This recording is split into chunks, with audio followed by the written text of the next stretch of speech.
Yeah, what's going on, ladies and gentlemen? Welcome back. You know what it is, your boy John. And a fucking white belt slayer has not been here this week. Has not been here this I'm week. gonna get beat up.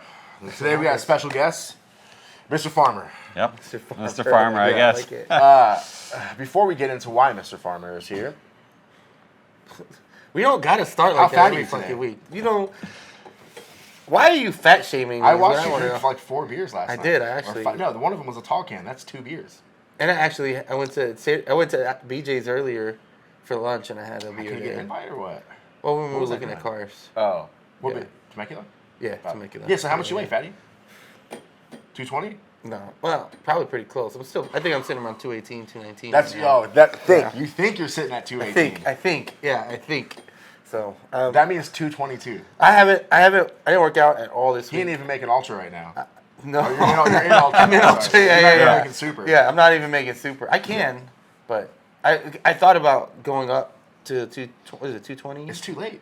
Did you pull out? No, I'm gonna pull out today. You can pull out. I think tomorrow's the last day. It's probably pull out. So I'm probably gonna end up having to pull out, but fuck it. I never pulled out once. Lies. Lies. Yeah. Your pull out game is strong, my friend. So what do you compete at, Mr. Farmer? I usually ride around 180s-ish there, crazy. so yeah. So low to me. For I being mean, so especially big. for being Yeah, jacked. yeah. For being so big. it's hard because like I'm like big for the small guys, but small for the big guys. Yeah. So I usually try to cut down to about 181, Yeah. right around What is there. that weight It's class? 182. I It's, think it's yeah, 182. so I usually try to cut down to 181, and then day of the competition, I'll usually Try to be not, right on point. yeah, try to be right there, Huh. just to be right at the top of the weight class. Have you done Jiu-Jitsu World League, or have you mostly done like IBJJF? Actually, neither. I've done Oh. Naga quite a bit.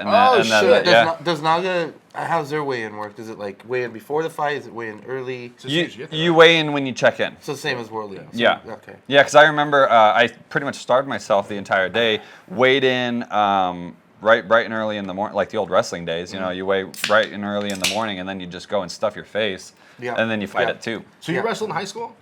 Middle school, Oh. actually. Yeah.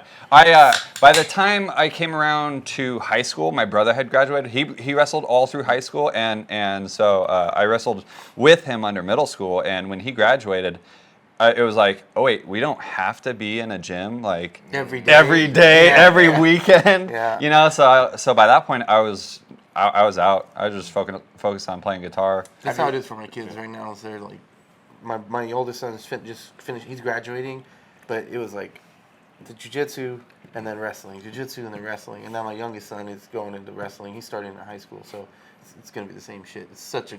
The schedule is so hard. Yeah. Well, and when you know, like you guys are in it, so you don't mind spending the weekend in a gym because you're like you know you're there watching it. Yeah. But my parents they weren't about it Yeah. as much at the time. Yeah. You know. Yeah. Well, have you ever been to a wrestling tournament? No. Dude, they're so brutal. Like the way that you know how jiu-jitsu matches are. You go in, you get your bracket, and you finish your bracket, Yeah. and then you're done. If you're lucky. If you're lucky. Yeah. Well, no. I mean, at the most, you're there for your bracket, maybe an hour and a half, 2 No, hours. I've been there like 3 hours before. Wrestling's all day. Yep. You'll go in the morning. crazy. You'll go in the morning, and then they start at whatever weight. So they'll start the Like lower 118 weights. or Yeah. whatever, yeah. You'll get your match, and they go through all the weight classes, Wow. and then they go back to it. So Yeah. you'll get your one match, and then you might wait 2 or 3 hours before your next match. That's Yeah. crazy. And then you wait again. It's like all day. Yeah. And then as like a parent, you're sitting there in the fucking bleachers because they do it in like the basketball. They got the hot gym. dogs released or anything? They'll have hot dogs Alright, and that's not hamburgers, bad. but Yeah, that's but snacks. imagine sitting in those Yeah, crappy yeah, fuck bleachers. all that. Everyone's like I'm too this old for all that day, shit, dude. dude. It's rough. Yeah. Like I You know who's got good bleachers? UCLA, where we're going this weekend. I'll probably still they? let you go. No, I'm gonna go. I'll Yeah, be there. we both fought there. Have you fought? Did you fight? Did you go to that? No, Yeah, I was it's a San super, Diego. It's a super nice. I'm so gonna have FOMO though. Fucking, that's the only problem. Every time I I'm gonna go, walk around fucking being the king of that place like I always am, dog. no. But speaking about wrestling and shit, and as a kid, have you got revenge on your brother yet? No, you know, because he's always been well ahead of me weight class wise, you know. And then after he graduated, He's a healthy you know, boy. no, he's not. That's Oh. the thing. So as I got more and more healthy, he kind of went the opposite direction. He kind of lost a lot of that discipline. So That's even better. you know, yeah, Yeah, I know. I mean, you've probably felt it when like a wrestler comes in who's out of shape. He's like, I wrestled in high school, and he's like almost 200 pounds, 250 pounds. It's still a white belt, but they still have that Yeah. gait, and it still sucks. We got a dude like that. I can't think of his real name right now, but his Instagram name is Boneless Whiskey. Pretty sure that's him. There's a couple dudes I get confused. Anyway, brand new white belt. He comes in one day and tried to hit me with the single and take me down. And I was like, what the fuck? I thought you were brand new. He's like, well, I wrestled in high school. I'm like, you're like 35 years old. I make it a point to always ask any new white belt, did you wrestle? Yeah. Because that changes the way I'm gonna roll with you. Because when they get on top of you, they might not know jiu-jitsu, but they know how to grind you the fuck out, and you're just like, and it's just miserable. So I'm like, okay, if you wrestled, any experience, I'm gonna fucking go a little bit harder than I would with someone that has like zero grappling experience for sure. Well, and then you gotta, like all the wrestling tricks and stuff, like the cross faces and all the stuff that like you do in wrestling that's just harder than jiu-jitsu. That like little bit of mean in it. That you get a new white belt coming in. Okay, you want to test them out and see before they start just throwing you around. Exactly. That's a good example. That was yesterday. Greg came. When does this come out? Monday. We'll talk about it later. But Greg came yesterday, and he doesn't roll. He was on the podcast where a guy does Muay Thai. He doesn't really roll. He kind of does every once in a while at the school that he teaches at now. And he grabbed me. I rolled with him, and he grabbed me, and like I was like, "What are you doing? Go to the plum, like go to the Muay Thai shit." And he started doing it, and I was like, "Oh, this boy's strong." And I kept like swimming under it. He kept doing it back to me, and afterwards I was like, "Do you guys do that in Muay Thai?" And he's like, "Yeah." He's like, "It's way easier in jiu-jitsu because there's no gloves." Then someone else grabbed him. He's like, "Is today your first day?" And he was like, "Yes." Dude, I saw watch him smash some dude from the top, and I was like, "What the fuck?" He's like, "I don't do jiu-jitsu." Yeah, I recognized that guy, and he didn't have like the black on his belt too. And I was like, no, he does something else. I was like, no, he grabbed that belt out of the room. Yeah. Out of the room. It was a little tiny kid's belt. It was barely tied up on him. Yeah, but he grabbed me, and I was like, damn, this dude's strong. Like, because I never grabbed him before. I grabbed him behind the arm. It's like, when you grab someone that's real strong, you feel like the back of the arm. It just feels like steel. I was like, fuck. Well, he's been on if you follow him, he's been on like a crazy like fitness thing. Yeah. Plus he does pool cleaning and stuff, so he has like a manual labor type of job too. But he lifts and I'm pretty sure he strikes every day. Yeah. I don't think I've ever rolled with him. Well, you're gonna get the chance soon. Yeah, I'm gonna tell him to start leg kicking people. Yeah, I don't think I have, but like this fucking guy. Oh, that's the technique. It's not the technique, man. It is the technique. Fucking that dude. I still have a lump. I wish I could remember all the words right now. So I've been super into judo recently, and I've been learning like all the names. Oh, this guy. So the guy I followed that's like this. Fuck, what's his name? His name's Shintaro. You ever seen that guy on YouTube? He's Japanese from America. And he's a red belt. Yeah, he's an Olympian, I think. I don't think he was an Olympian, but he was a national champion. Which is national, like, he's like almost legit. So that's funny on that tangent. So like in IBJJF, he was talking shit about the IBJJF. He was like, yeah, he's like anybody can sign up unless you're a black belt, right? He's like, but anybody can go to the Worlds and just compete, and if you're good, you win, right? And you win against 40 people, whatever. He's like, when you go to the Worlds or you go to national championships, there's one person from your country. Jeez. He's like, so if you're from America, they send 1 or 2 people to like the world championships, and that's it. Yeah. So it's like dude, judo guys are on another level. Yeah. Well, their level of competition is maybe it's the way the tournaments are set up, because it's not like the level of competition in jiu-jitsu isn't there, because you compete in Worlds, you're competing against some big, professional people. Yeah. But like you said, I think there's a lot more like nationalism behind it when you're representing something. Well, the countries pay for it. Yeah, and so it's way more intense, I guess. Right? That would be the term. For sure. Oh, it is. Yeah, for sure. I was do you know who Jimmy Pedro is? You know who that guy is? The name sounds familiar. He's one of the most ranking judo guys in the U.S. as far as like being a coach and stuff. And he runs like Jimmy's Judo or something like that. Mm-hmm. But that's where most of the Olympians come from. The Olympic team comes from that school. And he's always on YouTube, and he's like super nice, and he's happy, and he's like talking about it. Then they made this video of him running a comp class. Dude, that motherfucker was mean as shit. I was like, damn. He was like being mean to everyone. He was like, hey, I know. He's like, we're all in here. Everybody's hurt. What do they call it? They call it randori. Like when you randori. Yep. He was like, it's time for randori. Everybody's hurt. get used to it. Yeah. Go tape your shit up and come back. Yeah. He was like, you think we're not hurt? Get on the mats. He's like, that's how you get to the next level. I was like, dang. It sounds very similar to like the wrestling type mentality. Yeah.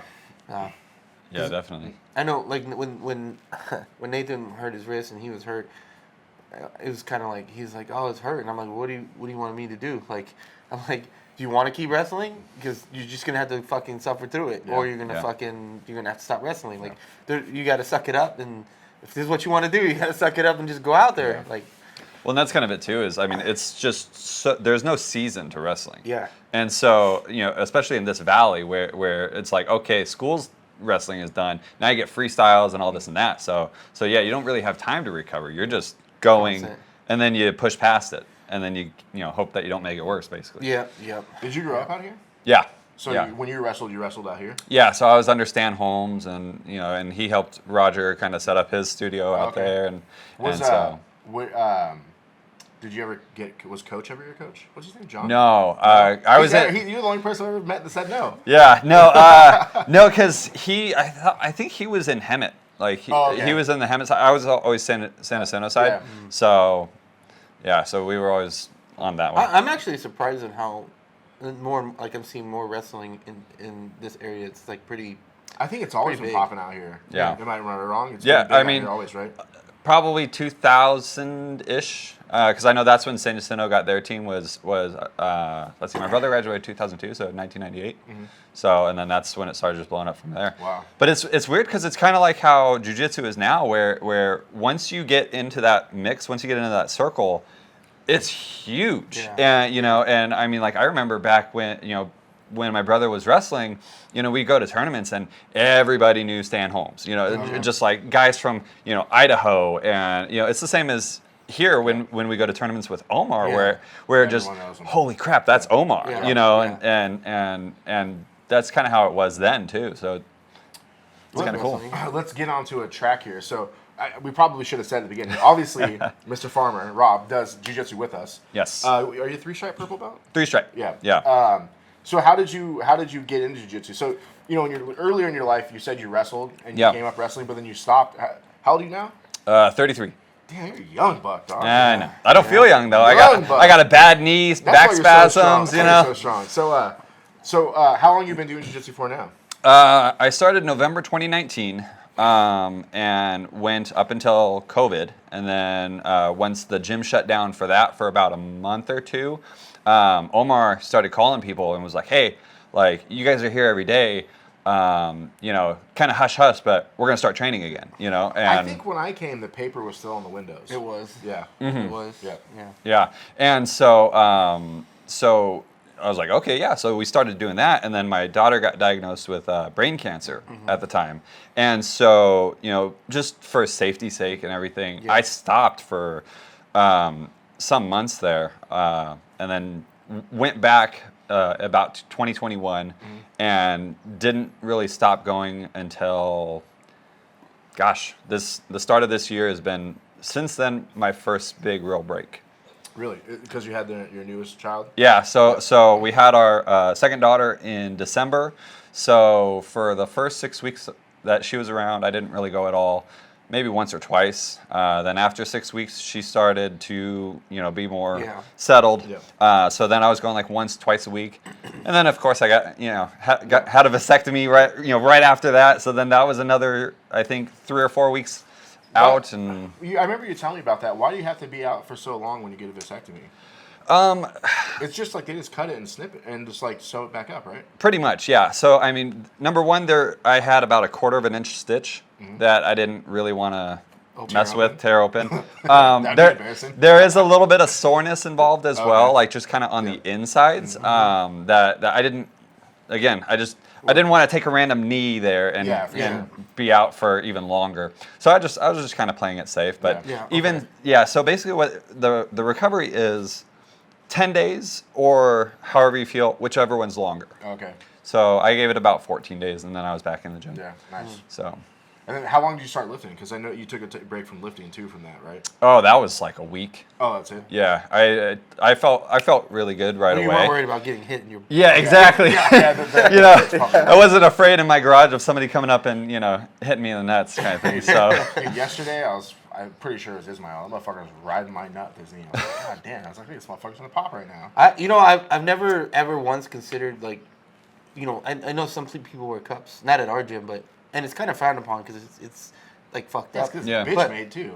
Yeah, I've only had it once where someone went knee on belly and I like lifted them and pushed it between my legs. When they came down, Yeah. it was like right. Oh, dude, it was like a month. I literally had I had a lump on Oh, my man. shit, and it was like all bruised and Damn. fuck, dude. It was Jeez. bad. It's probably from like the falling. Yeah, It's like it was when I pushed it, he just dropped his knee down, and it was so bad. And I was like, that's the only time I'm like, now I understand why people want to wear cuts. Like that shit fucking hurt. I feel like everyone in our gym has had, every male, I guess, has had that one time where Yeah. it's like, now my wife's talking about maybe getting I should. kicked in it. Well, it's close with it if they like go X guard or single leg X. Yeah.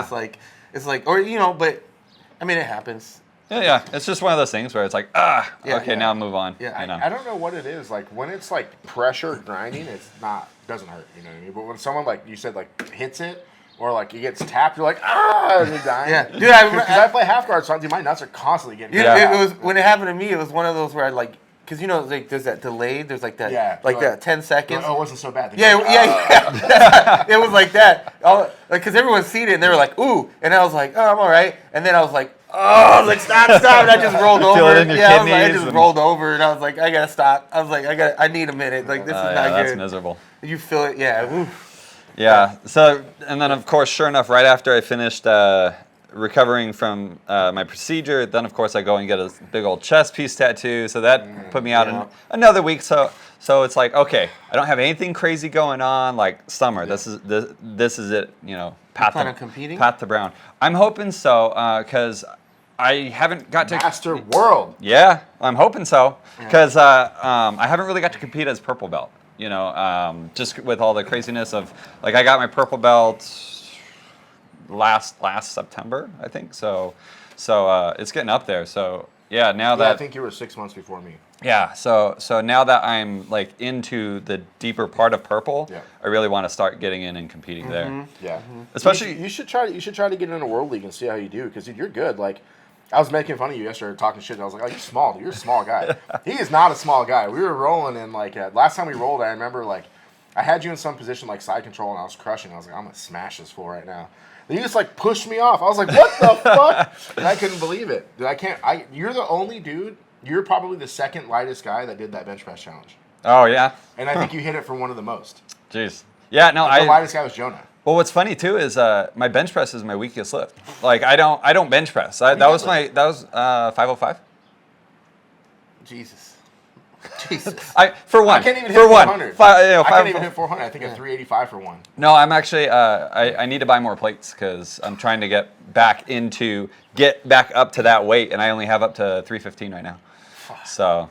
The problem with bumper plates for that kind of stuff is So wide. well, Yeah. if you buy them cheap, they're freaking super Yeah, mine wide, are so fucking it's hard to huge, get. yeah. So you have to get nice ones, or at least decent price ones that are a little thinner, so you can keep adding them on there. Yeah. All my plates are still in boxes, except I have my plates are out, but all my lighter weights are still in the boxes from when I bought them. I think I'm just gonna sell them all so I can buy some steel ones, get that clang and bang going on. Yeah, see, for me, I need the bumper plates because I'm working out at 10, 11 o'clock at night. yeah.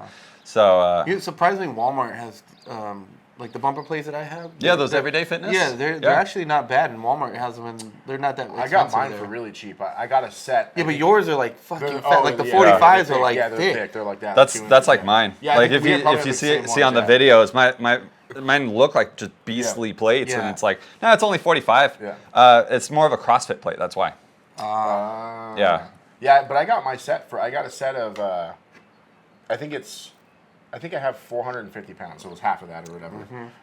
They were like $200. Well, it's a good thing. That's a really good I'll send price. you the place. The They do this all the time. the- It's in Okay. Ontario. Yeah, The yeah. price of weights is dropping now. So, COVID's kind of Yeah. during COVID, it was crazy how Yeah. expensive. it was just insane. I was like, man, you can't buy anything for cheap right No. now. And that's if you can even find it. Yeah, I got lucky. The first set before I bought this, I had like a bench press and like a bunch of weights that I got from. That he was not using. But I got it because I was looking to offer up, and this kid, his parents, like he moved, and the parents just wanted like out of the garage. Jeez. And so I was like, I'm fucking coming. Yeah. I bought like it was like the bag over there. It was a bench press, a bar, and a lot of weights, and I think it was like $200. Nice. They didn't know how much they Yeah. didn't understand how much like how valuable that stuff was. They What just wanted it out. They were like, we just want this gone. Yeah. And then they're like, do you want this bag? I was like, yes. I was like, they're like, we just want to get rid of all this stuff. I was like, hell yeah, I came up. That is a good come up. Yeah. But then I try to keep looking for stuff like that, and then you find like, you know, rusty ass fucking. Then after that, it was like rusty ass weights, but they were like so expensive. And Dude, stuff that like rust still adds like an ounce to your lift, dude. I ain't fucking CT Fletcher, man. I ain't working out in my backyard with fucking In the rain. in the rain and shit like that. I was like, no. So what makes you want to compete now? Just because did you compete at white and blue? I did. I didn't compete at white, and that's why I want to compete now. Because Okay. you know, with all the craziness of COVID and everything with my daughter at the time, I was like getting at the end of my white belt. So I was like, okay, yeah, I feel like I could do pretty good at a competition, and then I got my blue belt. Yeah. And so it was like 2 weeks into being back that where Omar ended up promoting me to blue. So I competed at blue quite a bit. And then I got my purple and just haven't got to since. I think also purple is like, not that the purple belt competitions aren't hard already, or any level isn't easy. Yeah. Every level's hard. But when you Yeah. get to brown belt, now you add in toe holds and knee bars. Yeah. And I feel like that's a little You bit toe more. hold, Nikki? Huh? You toe hold, Nikki? You can hold, yeah.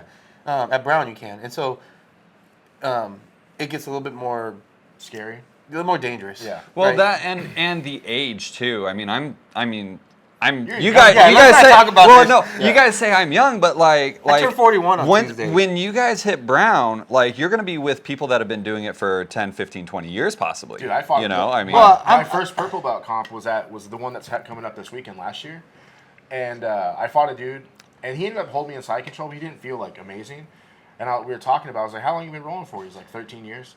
yeah. crazy. And I was like, "The fuck?" Yeah. And I was like, "You're still a purple belt?" And he's like, "I move around a lot." And I'm like, Yeah, Yeah. Well, it only gets worse when you get, like we've talked Yeah. about before. Once you get to black belt, now you're really in the. Yeah. Now you really, when they talk about getting your black belt and starting all over again, it literally is, because now you roll up into the tournament and now you could be up against a 4 or 5 stripe fucking black belt. You Yeah. you just got your black belt. I've been a black belt for a year. Yeah. You did it for as long as you've been competing. You Yeah, know. exactly. So Yeah. it's like, especially in the Masters division, it's like, Yeah. it's just gonna be a whole nother level. You kind of back at the bottom of the freaking, but at least like you're saying, as you get further on, you know, in your purple belt, when you start going to these tournaments, Yeah. you know, hopefully you're kind of at the higher higher level. hey, That's the plan. yeah. If any of you guys are watching that are white belts, start competing now. Like, Yeah. like you're saying, you didn't want to compete at blue because you started feeling good at white. And like, I can do something at white. Then you got a blue belt. You didn't want to compete right away. Like, I can. So I got promoted on a Thursday. I competed that Saturday as a blue belt against a college wrestler. Yeah. I got fucking smashed. The first one I did okay. The second one he fucked me up, and I was like, dude, this is fucked up. Yeah. It's like you made me fight this kid. And it's just gonna be one guy. There's supposed to be two. One guy, and like, dude, I look at this kid. He's got like the mullet haircut, and he's all fucking like. I was like, how old are you? And he's like 21. And I was like, you're a wrestler, huh? And he's like, yeah, I'm in college wrestling right now. It was like it was like in November, so he was there for like fucking Christmas break or whatever. Did you Jeez. adults? It was the in-house. Oh, okay. Oh. Yeah, that's why I don't do in-houses anymore. Fuck all that. Dude. Yeah, because there's no distinction. You get, you know, because it's such a small thing that they just start kind of putting people in. I think if you do jiu-jitsu, you should at least compete once a year.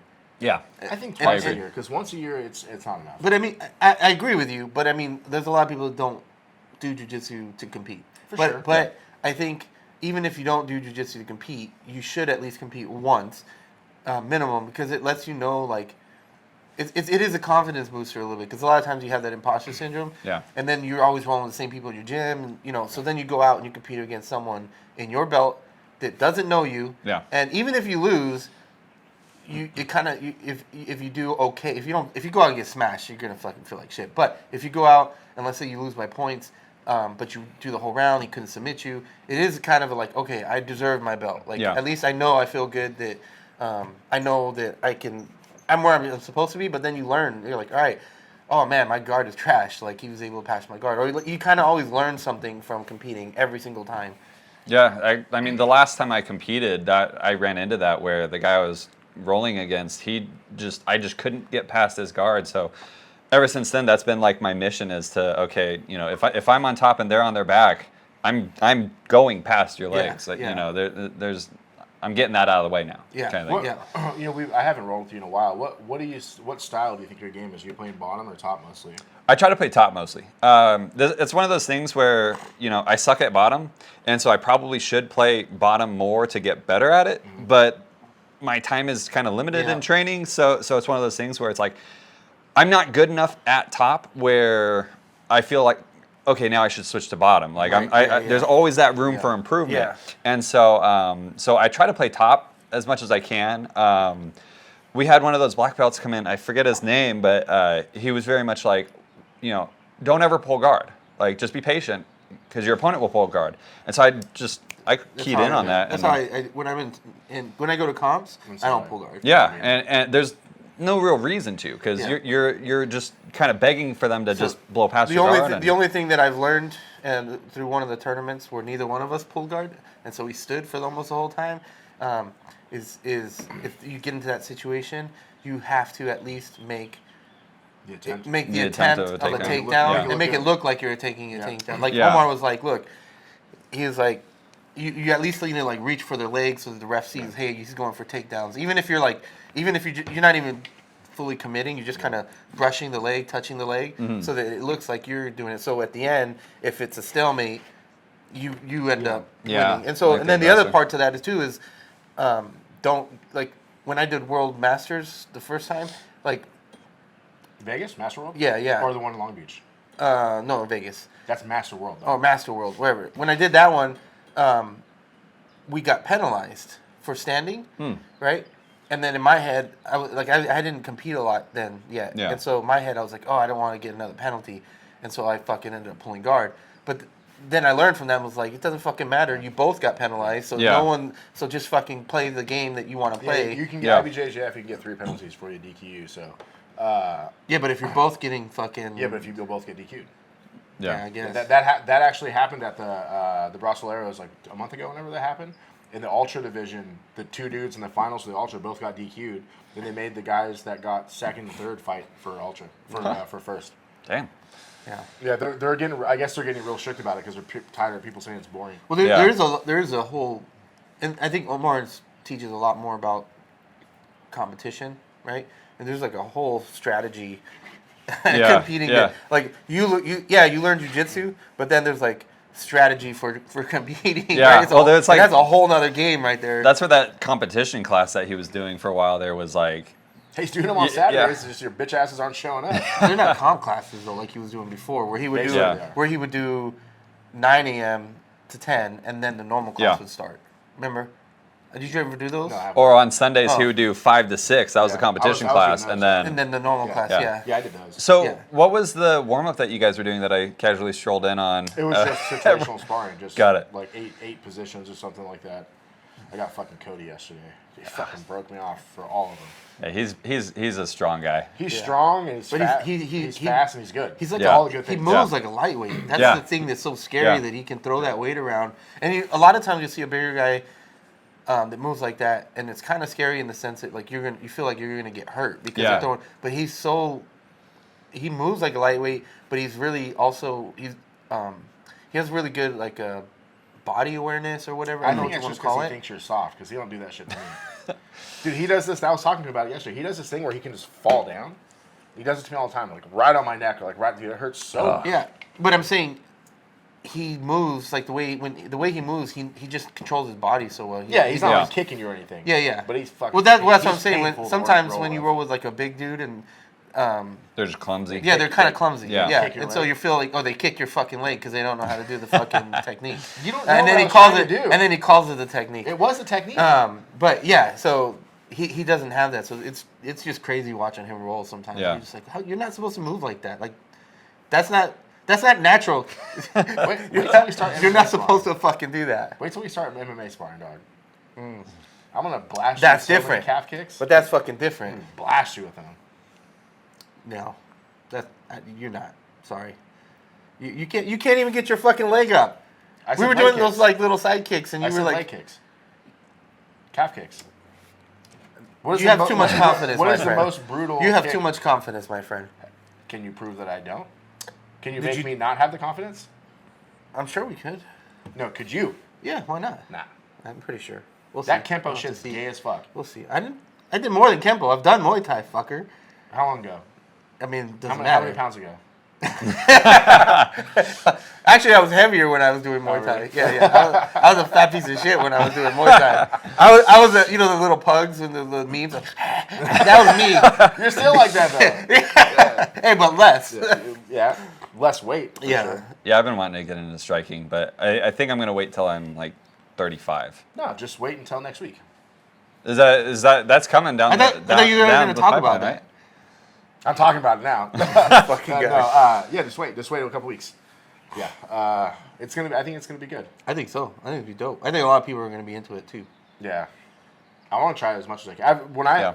I think I talked about it here before, but I wanted to do Muay Thai always. I grew up watching you're a young buck, so you probably don't remember these movies, but like Kickboxer and Bloodsport, Jean-Claude Van Damme movies. Bloodsport's Everybody great. knows So, like, those yeah. fucking movies. But they're old. I mean, they Yeah, were, but they they're were old when I classics. was young. Yeah. Like I think they came out like the early 90s, so I was like 5, 6. No, when they came were. out. Didn't they come out like 80s? the 80s? Yeah. Like late 80s. Yeah.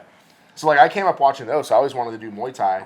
And then when I was 23 or 24, I walked into a place in North Hollywood. I think it was North Hollywood. It was called First Muay Thai. And I was like, oh, I'll go check this place out. Dude, there was just dudes like getting buck wild. Like the floor, like the paint was falling off the walls. Yeah. Nice it was grimy just gym. covered Yeah. in trophies, and people were getting buck wild in there. I was like, this ain't it. Yeah. Fucking walked Not out. yet, not Dude, yet. I walked in there and I was like, nah. Yeah, that shit's crazy. Yeah, But yeah, you should start doing it now because it's only gonna make your cardio better. Yeah. Yeah. Well, and it's crazy the difference between just like regular, like, oh, I think I'm fit, and then going and doing martial arts, and it's Yeah. like, oh no, this I like. Well, yeah, that's. I mean, You know. let's say with jiu-jitsu, you Yeah. can come in and be like a marathon athlete and come in and be super fit, then you roll and you're like, what the fuck? This Yeah. is different. I It's would just assume it's type of because you're cardio. like it's like full isometric movements the whole time. It's Well, like when also running you're and shit, dealing not doing with it. pressure and Yeah. people on you, and Yeah. like it just drains your energy. Like if you ever watched what's his name? Shit, I forgot his name.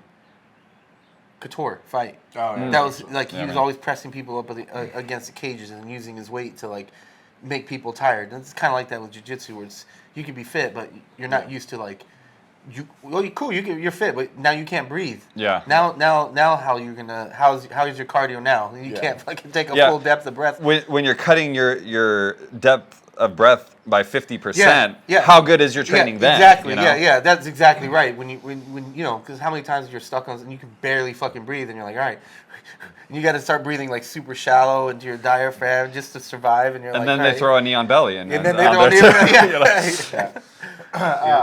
On a slightly different subject, John was talking about this. You've talked about it a couple times. Maybe it's between us, but you've said that like people at your work would say, "I don't want to mess with you" once you start telling them what you Yeah. do, and that they know that you lift and shit like that. How does it feel knowing that you can walk into your work and you can choke everybody there? That's pretty cool. Oh, yeah. I mean, that's pretty cool. You know, but unfortunately, legally, I can't because they're all minors. Yeah, I was but I don't mean the kid. He's I like, don't "Fuck mean them the- kids." I don't mean the kids. yeah, right? I mean like your coworkers. Like you ever walk up to the PE because you I don't know if we said it earlier. You're a teacher. Yes. You teach at high school now, right? I do. Yeah, high school. You could beat up the PE coach. Yeah.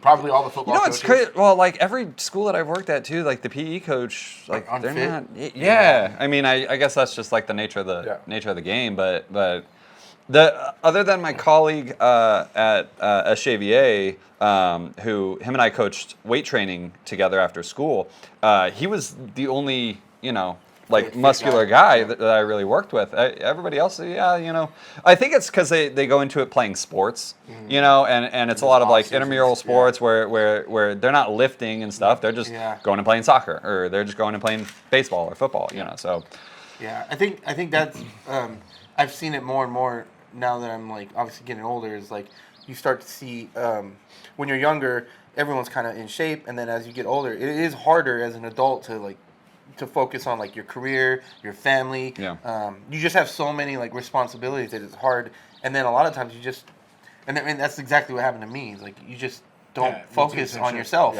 and all of a sudden, 10 years, 15 years, you're like, fuck. Yeah. Like what happened, And so even now, like you go out, we go places, and like now that in my mind, I just like I want to be like myself. I want to be the opposite. I want to fucking be in shape. I don't want to be that fucking. You see that 40-year-old, 50-year-old, and you're just like, I don't want to be like that, And then at least as you get older too, like a lot of it is like, yeah, it's cool to be big or whatever, but a lot of it is lifting so that when you're 50, 60 years old, you can still pick up your fucking groceries. You can still do that because your bones start losing density as you get older quicker. You start losing that. And if you're not lifting... Yeah, you need all that. Supplements help with? Yeah, that's what the supplements, the creatine and the protein, it helps with all that stuff. Well, and too, I mean, like, I didn't grow up in a fit family. So, like, I'm the That's first, surprising to me. Oh, yeah. I feel like you have, like, the whole fit life vibe and shit. It was purely out of spite and for, an ex of mine. And it's one of those things. It was one of those things, yeah. You said glow up? Yeah, the glow up. There's like what do they call it? The revenge body? Yeah. That's purely what it was. And then I just got addicted to it. And then, so that was a big part of that. Did you work out before that? Kind of. So... Like in high school, and like I had worked out again in middle school from wrestling and stuff. By the time I got to high school, all I wanted to do was play guitar. So I'd come home, do 4 seconds of homework, play guitar, play video games, and so I was just this like little skinny like whatever kid until I graduated high school and then started working at a restaurant where this chick's boyfriend was like, "Hey, why don't we go to the gym? Like we're friends, let's go to the gym." So then I started, and then I was like, Was that out here too? Yeah, LA Fitness. Oh, really? LA Fitness, yeah. That's been on? Yeah. I didn't know that. Yeah, because this is back when I was 21, so yeah, like 12, 13 years ago. Or I guess 20. Yeah, and so then I got really into the gym, and then met a girl who was really into the gym, and then I started my graduate degree, and so I stopped being into the gym and just kind of drank and ate my way through, stress ate my way through that. And so by the time I graduated, she was like, yeah, this is kind of what I want to focus on is this gym lifestyle, and I feel like you're not there. Yeah. So I was like, damn, she said you're fat? Kind of, yeah, she kind of did. Well, like at the time, like when we met, I was 165. I was up to 185 by then, and like, I mean, I was still going, but not as consistent. Not near as consistent. And so I was like, okay, well, if that's going to be your lifestyle, well, I'm done with school now, so I got all this time on my hands. I'm going to do it better than you. Yeah. And so that's what I did. And then it kind of just worked out. It stayed. Yeah. Yeah, that's good. Yeah. And then, of course, like when I got into jiu-jitsu, that was just because through different injuries from like powerlifting and stuff, I was like, I need something different, like mentally different. I need, I needed that mental game from it. Is that why you started doing jiu-jitsu? We kind of started like when we talked about when you started, but what made you decide to walk into the gym the first day? A lot of that. I wanted to learn how to fight because again, growing up skinny little rail, like I didn't fight as a kid, and so I wanted to learn how, and I wanted to be able to go 100%, like sparring. Yeah. And I knew Muay Thai, I don't really like getting hit in the face yet. Yeah. Once I actually got into jiu-jitsu, then I was like, okay, I think I could, get into striking after that. And so, I just yelped, I think, jiu-jitsu near me kind of thing, and it popped up Gracie. So, they had some classes that fit my schedule, and, I think 5 years later. I think that's the best thing about jiu-jitsu is that you can go 100%. If you decide, like, if you and you don't even have to really agree. Everyone knows, like, one person ramps up, and then the next person ramps up, and then you end up going 100%. Like, I don't go 100% with Chris because I can't, but I mean, he gives me everything that he can feel what I'm doing, and he just gives me a little bit more, gives me a little more. I love rolling with him, dude. Like, did you roll with Chris yesterday? I don't think so, no. Yeah, that's one of the things. I feel like I would have known if I had. Yeah, he was that brown belt there. He's like, oh yeah. Rolling with him is cool because he's really good at matching your level. Mm-hmm. So he'll never like come in 100%. Yeah. But he'll match your level consistently. Yeah. So if you pick it up, he picks it up. Yeah. Well, that's like Zach. Zach does the same thing. He is the best flow roller. Yeah. But if you like start pushing into him, he gives it back so well and matches it so Agreed. perfectly. Yeah. He's one of my favorites to roll with. He's my favorite sparring partner because like if you want to roll hard with him, you can roll hard. If you want to roll light, you can roll light. Like, I think I said that last week. I love rolling Zach. Well, and too, his game is very unique. You know, like how he does that kind of like A-frame post up to pass your guard and stuff like that. It's not really. No one really does that. Well, he's also giant and flexible. Yeah. How tall do you think Zach is? 6'2", 6'3"? I know he's like Probably. he's between like 205 and 225. He's a big dude. Yeah, he's a big dude. Well, and he doesn't play like all the other lanky guys. The lanky game. Yeah. You know, like Trevor, he's great at keeping you at a distance with his legs because they're, you know, he stays really this close. long. You know, but Zach, he stays right in there. Yep. That's funny that those are the people you bring up sparring with because you're a 6 a.m. motherfucker. Yeah. Oh yeah. You go into the light classes with a light work set. So I showed up to it's light work, but imagine waking up at 5 o'clock every day When I do it, I wake up at 4:30. to wake your ass up and go there. I like, went into the 6 a.m. on Monday before or Tuesday before I left to Arizona, and there was nobody there. There was like 3 people there. Yeah, I mean they're kind of hit or miss, but on the days where there's 5, 6, 7, 8, 10 people, you're rolling 6, 7 times. You know, I mean. Yeah, but it's a light work, dog. You Is it though? You need to start coming to the 7 p.m. where shit cracks off at. Yeah, it'll crack off, and then I'll wait on the sides for 2 rounds, and then. That's because you're a 6 a.m. motherfucker. Yeah. You got to be up in there. I think I rolled Monday, Tuesday, Friday, Saturday this week. I'm gonna try to get it in today, but Monday and Tuesday I rolled I think every round. Nice. Yeah, I think most times I get about 4 to 5 rounds every night. I feel like You're too. just standing on the side just waiting. I'm like, hey, let me get this round. Yeah. Well, I feel like too once you get into those upper belts, you're getting in a lot more too. I mean, Omar will just kind of pull you. Yep. Hey, no, why are you sitting down? Come on. Yeah. Like, That's exactly what it is. Yeah. You sit down? I don't sit down. I sit He down. just said it. Do you? Yeah, you do sit down. Fuck yeah. Sit down through water in your towel, fucking. Oh, I don't sit over there. Oh, No, that's okay. No, that's after. That's like that's after rolling with Louis or like fucking like going with Kyle. Like sometimes you just need a water, but you're like, fuck, that was brutal. I need to take a mental break. I just got my ass handed to me. That was rough. Yeah, I don't sit down on the mat. I'll put it that way. I'll sit down, drink my water. Okay, I'm back up. Yeah. You know, like, yeah. No water, no sitting. Oh God. Calm down. That's Old school. terrible for you. Yeah. Yeah, but if you compete, you're gonna fucking throw up because you're gonna drink a bunch of water. No.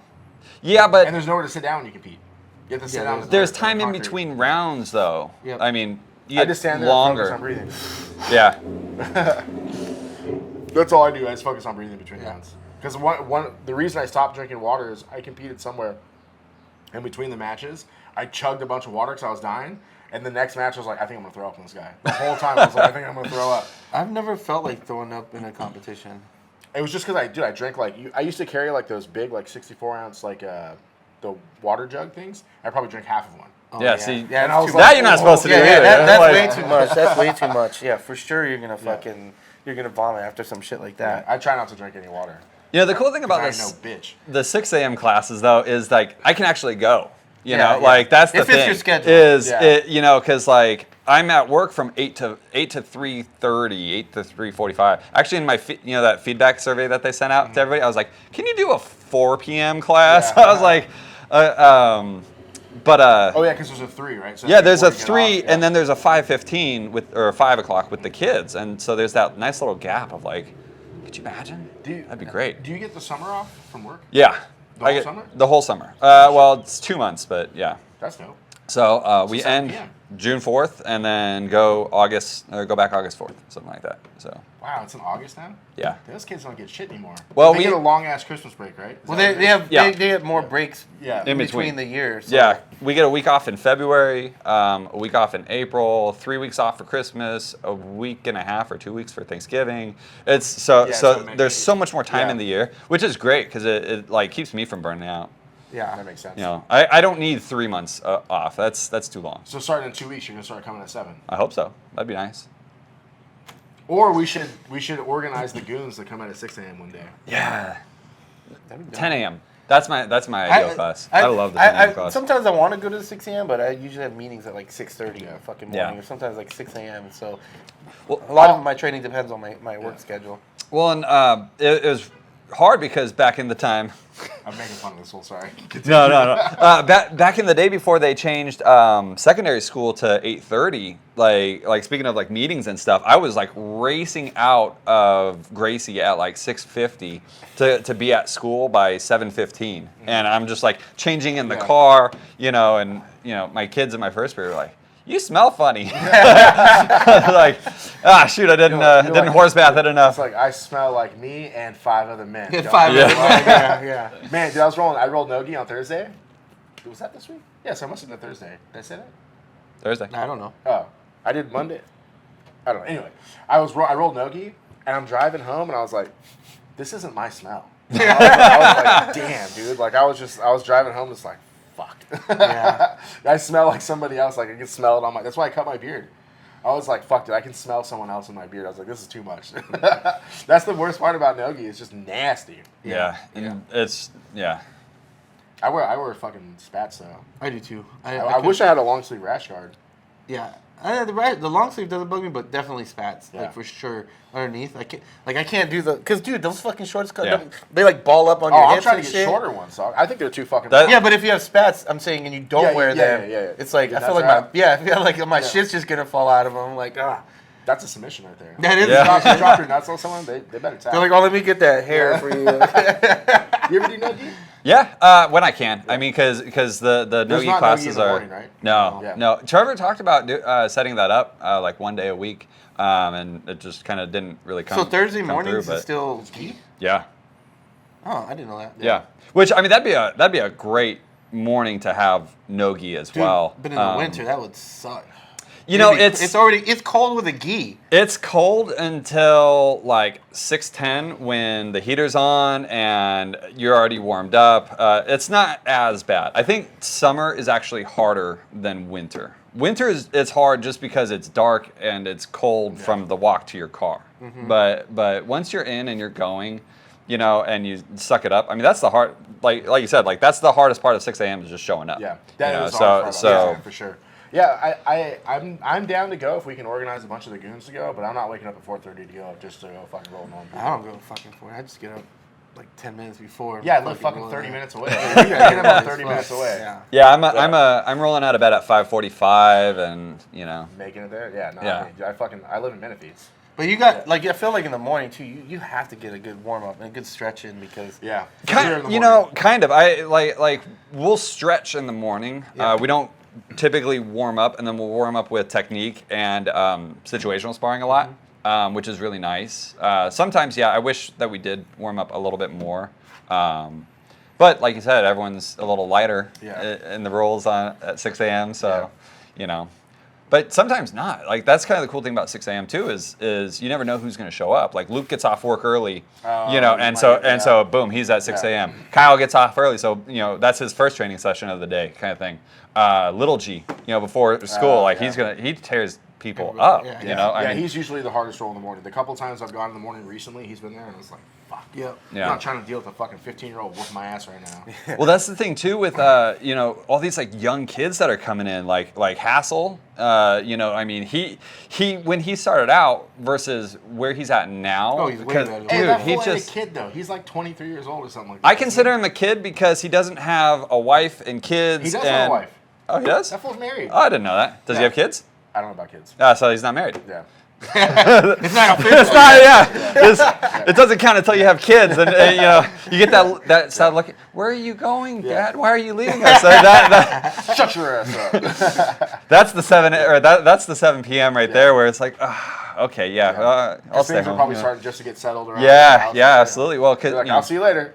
Yeah, exactly. It's like, oh, you made dinner, but you're not going to eat with us. Like, all right. Yeah. So, but no, he's able to go twice a day. Lennox, same thing. Where has he been going? I haven't seen Lennox forever. He was dealing with some injuries, I guess. He like really messed up his wrist, and so. Hey, like Jimmy says, tape that shit and come on, dog. Yeah, right. Yeah. No, but and he's he's a solid role. Lennox is very good. So I mean, it's just kind of hit or miss. Steven's good too. When Steven's there, when he feels like rolling, he's good too. He's really hard to submit. Yeah. Well, even like Isaac, I don't know if I know Isaac. He's a purple belt. I think he's like 4-stripe purple belt now. Yeah, he's a fun role. He's one of those where it just kind of flows. Yeah. Josh is good too. Yeah. Coach. Yeah. I mean, like, Coach is fun to roll with because he's so strong, and you wouldn't think some 65-year-old guy is just gonna and just like pull you down. It's like, holy crap, where am I going? Yeah, I remember when I was like a 1 or 2 stripe white belt. He was probably like a 3-stripe white belt, and we're rolling on the other mat, the small mat. Like when he was still doing, like every once in a while he'd run those white belt classes for a while, and it's me and Coach. I was like, I'm about to break this old motherfucker off. I was like, why is this old motherfucker in here rolling? Dude, he beat my ass so bad. I was like, what the fuck is going on here, dude? He is strong. Yeah. He's Like, not even for being old. He's that's just a strong. lifetime of wrestling, Yeah, and wrestling. being Fitness, working out. yeah. And we were talking about that last night when we were chilling here. I was saying, like, there's some people that are strong, but then some people that just, it's like different. Luke. They're just, Yeah. like Luke is a Like great Luke, example. Luke puts his paws on you. Yeah, You're Luke- Yeah. Fuck. like, and what does he weigh? He's like not even 200, right? He's right around my weight Yeah, class. but- Is he? I Yeah. thought he was 200. No, He's but- running He might have gone up, but I remember doing an in-house, and I'm like, oh shoot, like, Yeah. like I had to He's fight just, that. Yeah. like it's just different. Like his, I can't explain it. It's like Well, 'cause there's he got to be a fights- scientific term to fucking that level, like dealing with how dense they're it's like their muscles are dense, Yeah. like they're Yeah. just dense as fuck. Well, I knew his father-in-law from going to LA Fitness every day, and so when I connected back with him and then with Luke, and he would tell me, oh yeah, my son-in-law, he always his warm-up is a 5-minute mile. The fuck, 5-minute mile? Like, are you kidding me? Luke, that's crazy. Yeah. One day. Like, he'll just casually go out and I'll be back in a couple minutes. That's crazy. One day, like when I was working out so pretty early in the morning, I walk in there and Luke and all of his boys in there lifting. I was like, what the fuck? Luke's in there just fucking lifting more than all the other dudes. I was like, God damn, Luke, stop doing that. Just put it down. Dude, Luke grabs you and you're just like, fuck. Like Yeah. every time he grabs me, so I'll think I'm in a good position that he just decides to grab me and I'm like, that's it, it's done. Yeah. Yeah, it's your arm now. Yeah, exactly. That's like that sandbagger we were talking to last night. Same shit. Because you're used to fighting for your life. That's why Luke is so strong. Besides the fact that he's strong, it's like he's used to fighting for his life. Yeah. I'm just a softie. I'm on the computer all day, talking shit to people. Yeah, I hang out with a bunch of teenagers. So, like, You should start a jiu-jitsu So do the club kids at school. That'd be do the kids ever take interest in that side of things or? yeah, I mean, there's, because, like, I teach at San Jacinto, so they... Oh, really? Yeah. I thought you taught at the other one. That's where you moved to, directly to San Jacinto? Yeah. Okay. Yeah, the high school. Yeah. And so there's a lot of kids that do boxing and a handful that do wrestling as well. So when they find out like that I, do jiu-jitsu and stuff, that I get a lot of buy-in from I guess it'd be the rougher kids. Like you look on their areas and they got a list of things, but they're chilling my class just because I'll go over and casually, hey, did you see the fight? Stuff like that. So You don't have any cauliflower here, do you? not really. It's coming in So right here. I think just kids so would probably slightly. be way more like, oh shit, like Yeah, I know. No, I don't. Did you see Zach's here yesterday? It's yeah. I still haven't seen it. Oh my! It's Yeah. like another person's growing out. It was Well, and he had it drained. No, he didn't and- drain it. Oh, I thought he did, and No, then it dude, ballooned back I up. watched it happen. Like I was rolling someone, I was getting crushed, and I just hear, "Ow, my ear!" Like really calm, and I look over at him, and I saw it go like this, Damn. and I was like, "Oh fuck!" And he just goes like this, and he's like, "I called in work. I called in sick to work today." Fuck. Damn. Yeah. No, I didn't. I don't play with my head, or at least I didn't for blue and white belt very Right. much. And so now I've really started kind of using my head a lot Right, more. people, yeah. And so I feel it like Sore? after rolling where it's just like, man, my ear's hurting. Like I yeah. know it's coming. Yeah. It's one of those things. I'm but- surprised mine's not worse because I feel it crack all the time. I was rolling with, I think it was Gabriel on Friday. Dude, he was doing something to me. I think it was when he had me in that mountain triangle I was telling you about. Dude, I could just feel my ear going like, and I was like, oh, it's gonna Well, be bad. that happened to me when we were at the Humaita thing. We were doing something. You and me? Yeah, and my fucking ears started like cracking, and I was like, "What the fuck?" I was Yeah, like, it's weird I've feeling. never. That was the first time I've ever had it So like this ear's already kind of fucked up. So I've never had the have it make it Yeah. like the Yeah. cracking sounds. I was like, "What the fuck?" And it freaked me out. I was like, "What the fuck is that?" I was like touching my ear. I was like, "God, it fucking hurt," but I didn't know I've never had it make the like it was breaking up. Yeah, like, in, like all that yeah, dried yeah. cartilage and stuff. He's got yeah. some weight plates back there if you want to get nasty. Yeah, why not, do right? Steve-O type shit. Dude, no, there's a video. I think that, you know who Steve Will Do It is? He's like a famous YouTuber. There's I know what we're talking about. I think there's a He did video that, of him. yeah. He stuck his ear between the two plates and they fucking clanged him together. Yeah, that's crazy. Stupid. Yeah, that's pretty dumb. Yeah, it's nasty. Yeah. No, it's I'll learn it. I'll learn it. You know. Yeah. Do you think? I mean, so San Jacinto's a kind of rough school, isn't it? Yeah, I literally broke up a fight in my classroom Tuesday. Really? So do you think that doing jiu-jitsu helps? I think it helps. Self-confidence. It just helps connect me with you know what I guess would be rougher kids. Yeah. You know, like I said, I had kids that were, you know, they wouldn't show up to my class for 5 days, find out they were suspended, you know, for fighting kind of thing, but then I'd go and talk to them about boxing or you know grappling, whatever. And so just having that connection really kind of is disarming for a lot of kids. Yeah.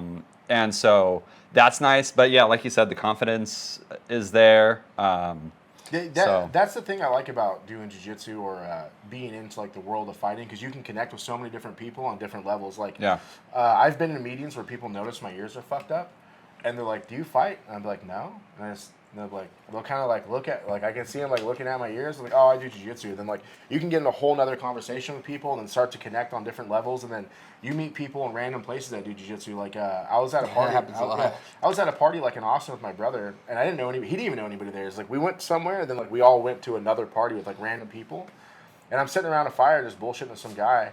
And then we started talking, and he was like, "Yeah, I do jiu-jitsu." And I was like, "Oh, shit, I do jiu-jitsu too." And then, like, we started talking, and people just left, and him and I were talking for like 2 hours about doing jiu-jitsu. When we went to the Folk of the Shao or whatever Yep. in Arizona, we were like, me and my coworker were eating, and the fucking, the waiter was talking, and then he goes, I don't know what, like out of nowhere. Did you know what the bar? No, we were just eating, and then I think maybe I had a hat on or something. I don't remember because I took a bunch of hats, so maybe I had one hats on or something.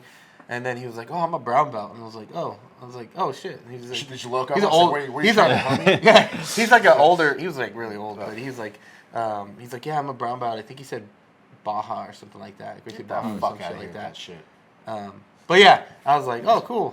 I'm like eating, and I'm like, "Oh, cool awesome. story, bro." Yeah. Speaking about Baja, there's this video that just came out. I think it's new. There's a video of Carlos Gracie Jr. rolling with people, and he's not rolling hard. It's like a montage, but. Man, that motherfucker still got it. He's he's almost 70. Yeah. But he's still putting people into it. Like I saw him putting pressure on this guy, and I was like, dang, that's like, he's legit. You know what I mean? It's cool. It's cool to see like the old dudes who are still getting after it. You know. Mm-hmm. Well, even like Hickson, I mean. Yeah. You know, he has his health problems and stuff, but like I guarantee if he didn't, oh man, he'd. Oh, he was. Well, I was talking to somebody that did one of those classes with him recently, and he was talking about. I was like, does he like put it on you? And he was like, yeah. He's not rolling fast, but he's like, okay, I'm gonna show you the position, and he fucking does it. And you feel like you're gonna die. Like, he was saying that like if he's just sitting there talking, you notice some of the health problems. But he's like, once he starts teaching, and you get like it's like it goes away. Damn. Like it doesn't. Yeah. Like you don't even notice that he doesn't have any problems and stuff like that. So I'm gonna try to get on that list because they said it could be 5 years. Yeah, a 5-year wait to get on that list to go train with him. Yeah, that's nuts. Yeah. The guys that we met that did it, one guy said he bothered him for like 3 years. Like he went and signed up and didn't hear anything back. Then added him on Instagram, didn't hear anything back, and started sending him messages like every week. And then finally, like he was like, okay, like I'll put you on the list. And then they went like another year or two, and then like, yeah, it's I mean, I think he does that all day, every day. I think he teaches. I think they say he teaches 16 classes a day or 8 classes a day, and they're like 1 or 2 hours each. That's crazy. Crazy shit. Damn. But I mean, he's getting paid. Yeah. Yeah, for sure. He's getting paid. He's not. Yeah, those privates are expensive. Yeah, I believe it. I mean, and then even that is just to be able to say you really got to train and learn from him is pretty fucking cool. To be able to say. Yeah.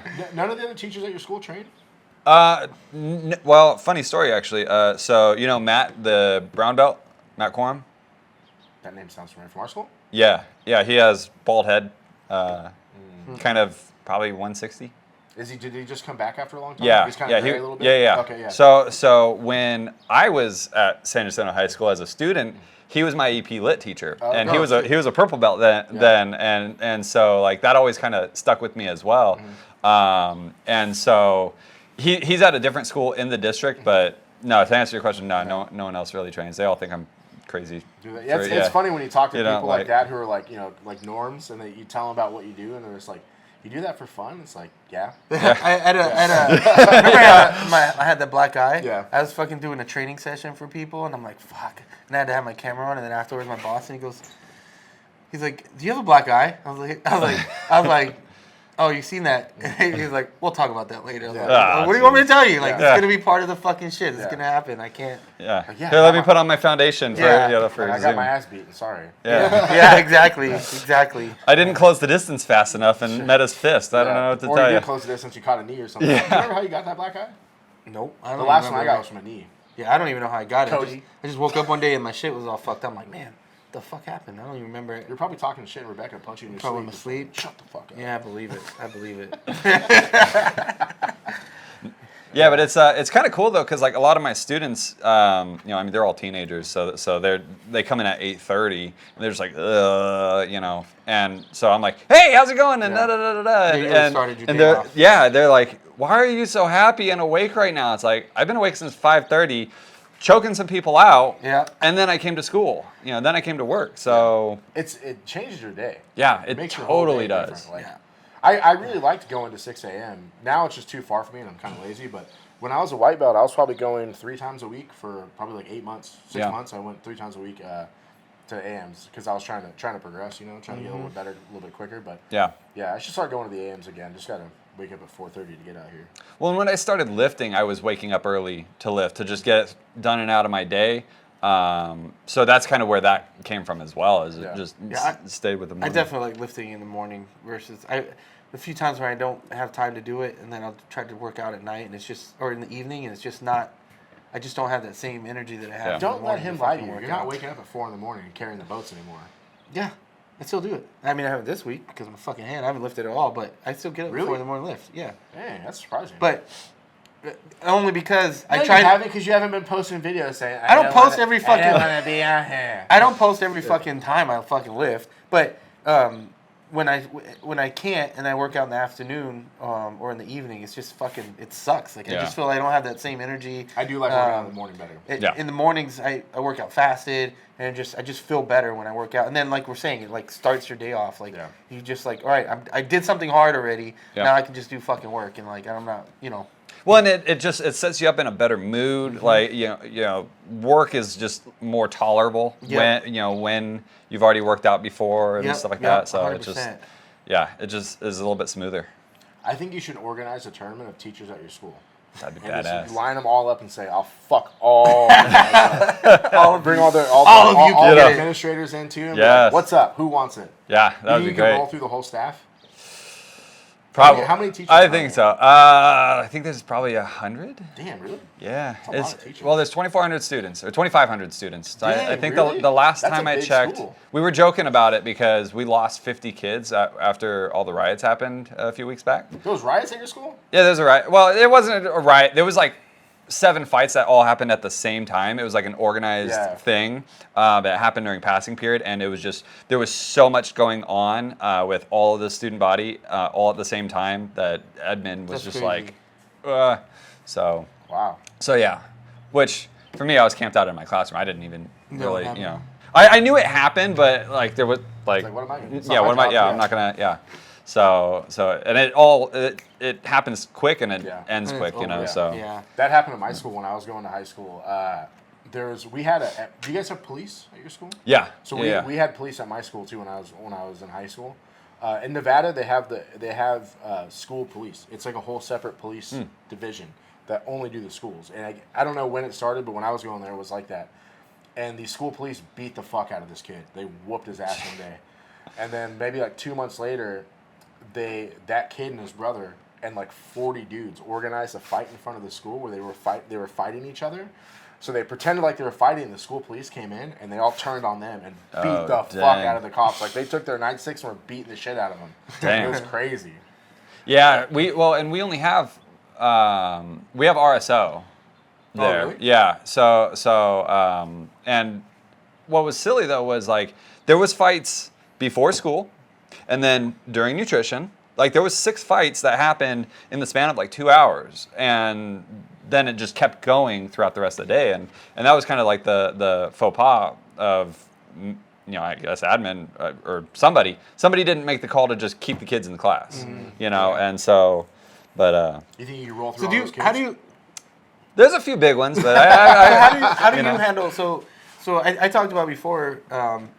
My youngest son, he kept getting in trouble last year. Like I just constantly getting called in the office because he was like playing with his friends and like roughhousing, and like they weren't fighting, but they were roughhousing. And so they kept getting he kept getting in fucking trouble, and they're like, he can't do that, and like one kid would complain, and like I walked in and they had the sheriff in there and this and I'm like, come on. I was like, come on. And then he was like, well, he's being aggressive, and I was like, dude, he's not. I was like, trust me, if he was aggressive, we would have a different conversation. He's a little 80-pound redhead kid. How's he being aggressive? And that's what I was like, trust me, if he was aggressive, we'd have a different conversation. There'd be a kid with like a broken arm or something like that. But and then like his principal, his PE teacher called me. And she was like, oh, we had to take him out of class today because he was playing with his friends. I'm like, were they complaining? He's like, no, but they were roughhousing. And I'm like, he's a fucking kid. Like, that's what they do. Yeah. Like, stop fucking. I went off. I was like, stop fucking calling me. They're kids. Yep. Are they fighting? No. Is anyone crying? No. That's what they do. They play. He's a fucking teenage boy. And then when she started, it was like, that's why I'm quitting this job because of school. Like, they don't. She was like. She's like, I understand, and I understand that you keep calling. And I was like, the problem is like, it felt like they kept picking on him now because I don't know if he just had a reputation for roughhousing or something like that.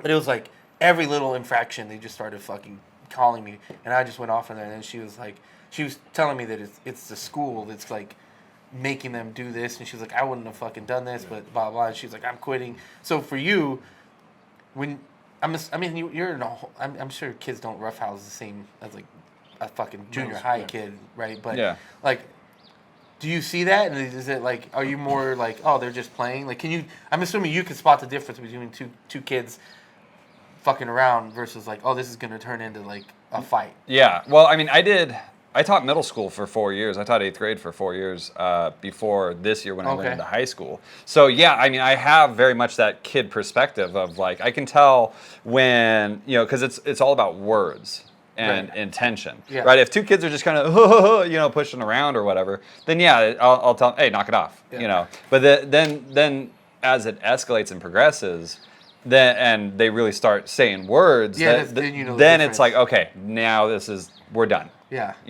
I don't really see that as much in high school. Actually, they don't want to touch each other. Like they're so glued to their phones and stuff like that. So I had way more behavior issues teaching middle school than I did do high school. Yeah. Actually, the fight in my class was the first referral that I wrote all year. Just because I'm very sarcastic and very like, hey, come on, like knock it off. And understanding, I mean, maybe to a fault of my own, where it takes a lot to really upset me, but I've just never been one of those strict teachers. That's got to be a change of going from like a semi-private school to a real ass bad area, tough school. Yeah, it is. It more so from where I went from. It was a lot of high expectations of the teachers. There was very much kind of this perception of like, hey, your class is rowdy. What are you doing wrong? Kind of thing. And that's kind of, I mean, it's made me a better teacher by far because of that. But at the same time, there is a little back and forth. And also, I don't know if it's just going from the middle school to high school. That's caused like a really good positive change. But like for me, I feel like a lot more freedom in how I want to teach, and I teach sophomores too. So I'm not even dealing with the shitty freshmen that, and we have some terrible freshmen. Actually, they were the ones who were organizing all that craziness. Yeah. And so sophomores, they just want to sit and play on their phones, really is what it is, so. Outside of this, I was watching something on YouTube and they were saying that there's an epidemic in younger people having nearsightedness now from the phones. From the phones because they're constantly looking at their phones and then their eyes get like something has to do with because it's so close that they start getting nearsightedness because they're always on their phones now. So it's like this huge epidemic. That's I didn't know about it, but it's becoming an issue where younger generation are having eye problems because they're getting more and more nearsighted because of I'm it. surprised they're allowed to have phones at school. Me too. I mean, yeah, that's something that all the teachers are trying to kind of combat right now, and unfortunately, there's no real because it's I can yell and preach, hey, put your phone away all day long, but if there's not really support to back that up, then I mean, it's I pointless. think you're never gonna get rid of them, but I think the policies in place should be like, hey, have your phone. It needs to be on silent. Can't have it in your hands or in class, that kind of thing. And if that gets enforced, it'd be Well, like SJVA, that's a cell phone free campus for the most part. I mean, like I think they're allowed to have their phones out during passing period or whatever. But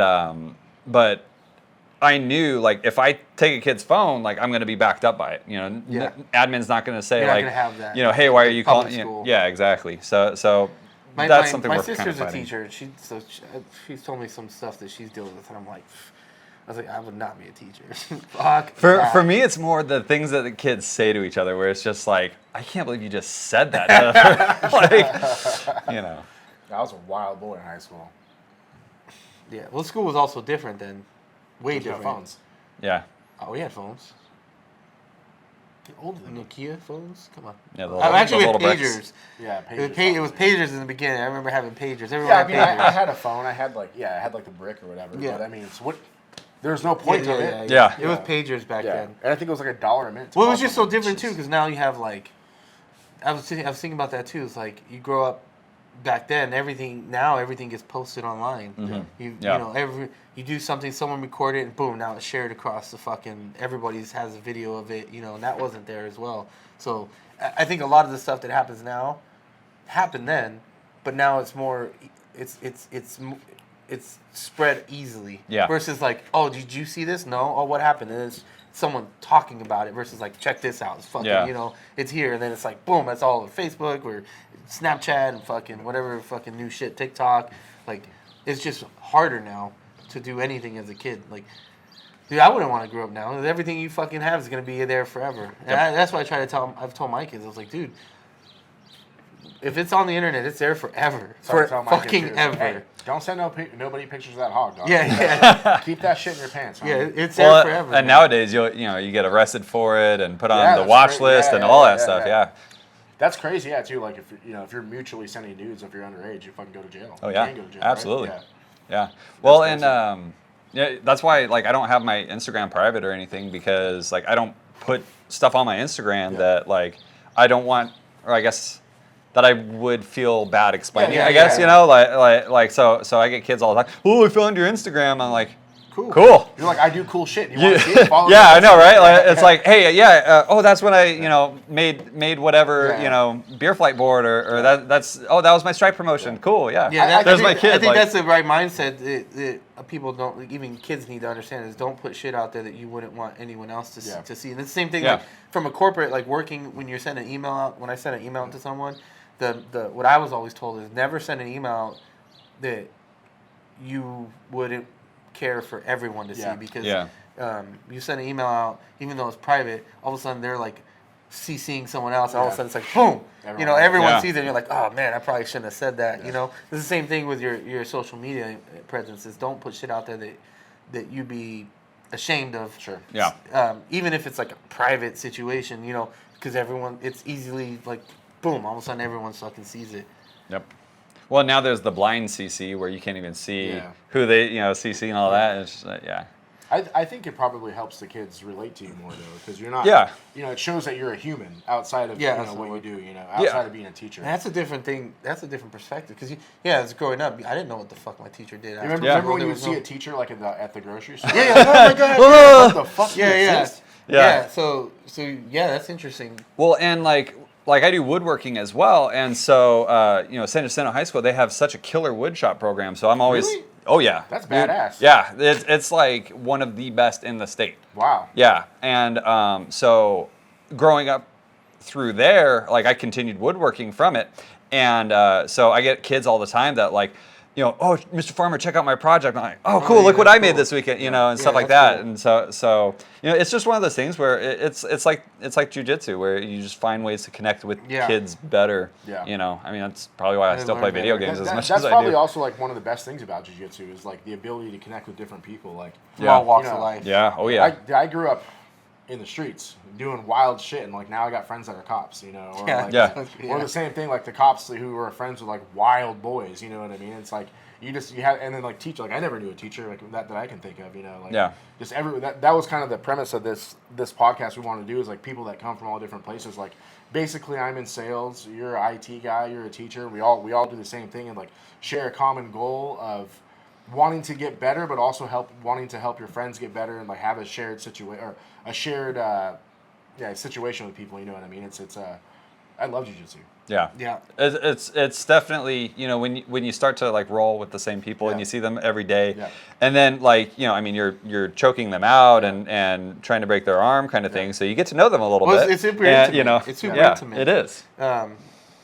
Because you're in a vulnerable position, and so like you have to build that friendship, and it's gonna happen. Yeah. And I remember seeing someone talk about like why jiu-jitsu is so addictive, and one of the things that they were saying was that like as humans you crave like touch, like you crave like that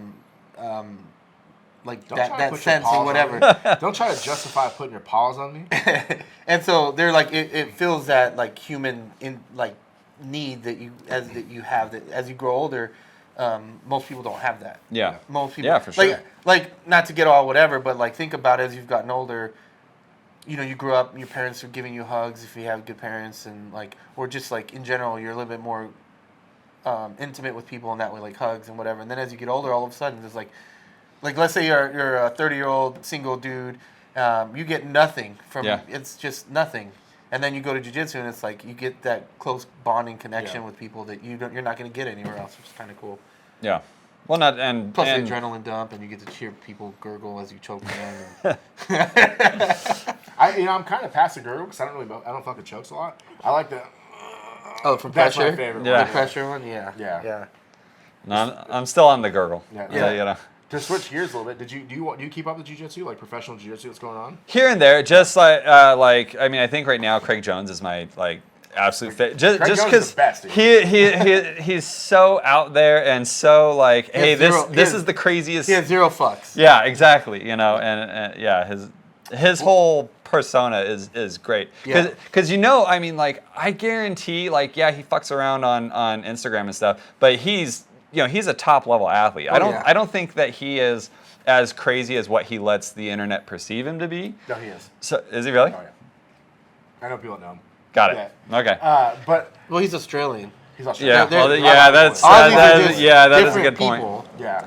See, I always had it in like Arnold back when he was in his prime. He would tell people, "Oh yeah, I eat a steak. I eat a steak and drink a beer and smoke a cigar every day." And he was not doing that. Yeah. There's no way he looked like that, drinking beer and everything. He was. But back then for him it was more about making his competition maybe fuck up. Exactly. That. Yeah, because it's more of a mind game. Yeah. Exactly. Like, hey, let me see. I'm gonna do this, and then when these guys that I'm competing against want to get where I'm at, they're gonna go do it, and it's not gonna work for them. Yeah, it was a total mind thing, but it was genius. So that's what I always figured like Craig Jones to be is no, he's is he really? Oh yeah, got it.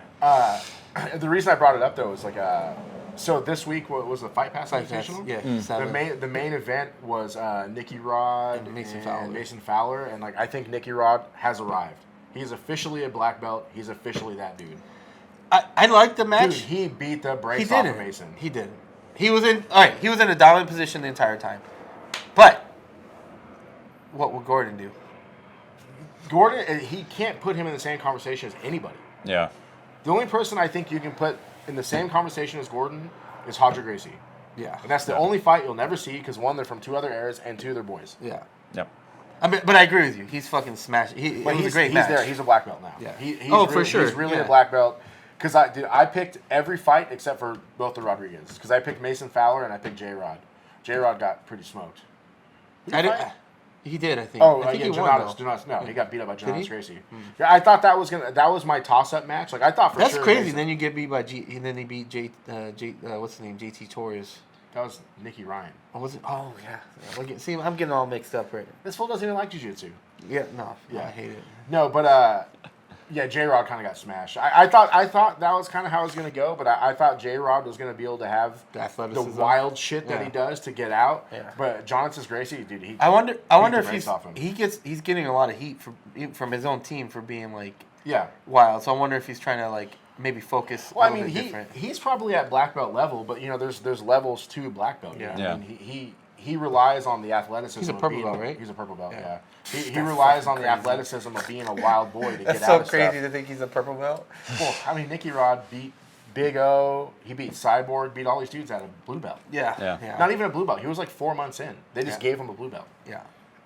Well, he was a wrestler. I mean, he wasn't like Division I. No, but they're both of those kids are lifelong wrestlers. Yeah. I didn't realize that till about a year ago, and I was watching something about J-Rod. And he's like, I started wrestling when I was 6. Well, that's what's so. If you competed in college as a wrestler, you can't compete as a white belt, right? Yeah. But if you did high school, won CIF, went all state, don't matter. Yeah, you come in as a white belt. Yeah. Yeah. And that, which is interesting, because a lot of people, I think J-Rod has a podcast with his boy, and I remember listening to part of it, and I think his boy said that he was like the highest you can be in like high school wrestling, but didn't go on to college because he wanted to start fighting MMA. So you know, he could have went to college wrestling. Yeah. Like, I just want to fight. Yeah. So like then you get a guy like that. You know what I mean? So he can compete at white belt. That's a big thing too. Is like if you look at kids that start young. Yeah. Like look at little Gabe. You know, a great example. He's what 15? 14 or 15. 14, Yeah, 15. 14, 15. Yeah. And Wait, are you talking about G or Gabriel? G. Oh, okay, yeah. He's 15. Yeah. So Yeah. He's a blue belt. Like, Yeah. I mean that's only because the rules only permit. Right. That's what I'm saying. Right. That's what I'm saying though. Is like. He's like not blue belt level. He's way beyond fucking blue belt level. Take it to the older side, Chris. Chris is a black belt. Dude. Yeah, 100%. Yeah, he's a black belt. Yeah. No doubt about it. But I the even rules- asked Omar. I was like, don't give him that brown belt. Just give him a black belt. He's like, I can't. He's like, if I could, I would. Yeah. And he was like, we're gonna try to get him one by the end of the year. But Yeah. he's got to meet the year minimum or win Master World. Yeah. Yeah. It's just crazy to see that the levels and how you can like. It's hard to explain to people that don't do jiu-jitsu like. How a 15-year-old kid that's a blue belt is not the same as this 40-year-old blue belt.